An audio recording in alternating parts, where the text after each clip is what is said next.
নমস্কার, আমি রনিতা। আজকে এসে গেছি একটা পুরাতন রান্না, শুক্তো। আজকে আমাদের লাঞ্চের থালিতে আছে, যার রেসিপিটা তোমাদের কাছে শেয়ার করতে একদমই ঘরোয়া পদ্ধতিতে, আমার নিজস্ব।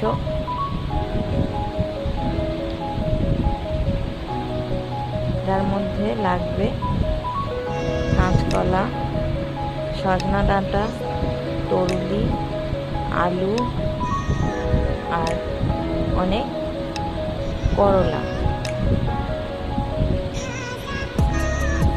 বেগুন, বরবটি, ঝিঙে আর কচু। এর মধ্যে কিছু জিনিস আমাদের নিজস্ব গাছেরও। মশলা যেগুলো শুক্তোতে ভেজে গুঁড়িয়ে দিতে হবে।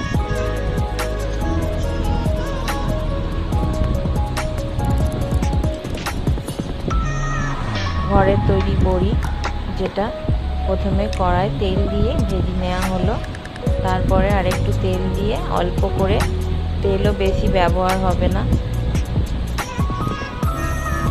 আলু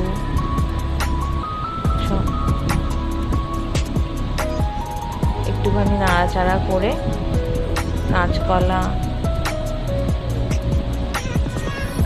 তরুলি, সমস্ত যা যা সবজি, ডাঁটা,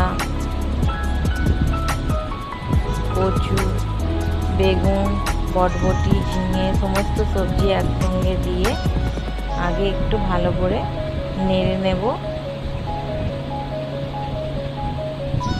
যাদের তেল কম খাওয়ার অভ্যাস আছে তারা এইভাবে করতে পারো।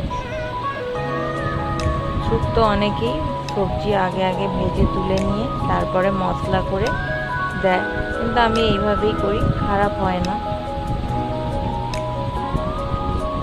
ভালো করে নেড়ে নেওয়া হচ্ছে, তারপরে নুন দিলাম, হলুদ দিলাম, আর একটু নেড়ে নেব। তোমরা বুঝতেই পারছো তেল একদমই কম। জিরে গুঁড়ো দিচ্ছি, ঘরে তৈরি জিরে গুঁড়ো, ধনে গুঁড়ো। জল দিয়ে ওটাকে ভালো করে সেদ্ধ করে নেবার পরে আমি আবার কড়াই তেল অল্প দিয়ে ফোড়ন দিয়ে শুকনো তেজপাতা, ওইটা ফোড়ন দিয়ে করলাটা ভেজে সাঁতলে দিলাম। এবার যে ভাজা মশলাটা করে রেখেছিলাম সেইটা তরকারিতে দিয়ে দিচ্ছি।